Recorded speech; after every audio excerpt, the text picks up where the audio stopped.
Hello everyone! Today, we're going to learn how to use a multimeter to check the voltage of a battery. Let's dive right in. A multimeter is a versatile tool that can measure voltage, current, and resistance. For today's tutorial, we'll focus on measuring voltage.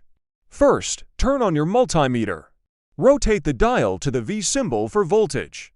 If your multimeter has multiple voltage options, choose DC for direct current, as most batteries provide DC voltage. Insert the black probe into the COM or common jack and the red probe into the VMA jack. Hold the battery you want to test. For this example, we're using a standard AA battery.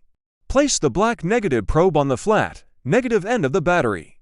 Place the red positive probe on the raised, positive end of the battery. The multimeter display will now show the voltage reading.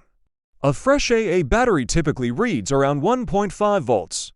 If the reading is close to or matches the battery's rated voltage like 1.5 volts for AAA battery, it means the battery is in good condition. If the reading is significantly lower, the battery might be depleted or nearing the end of its life.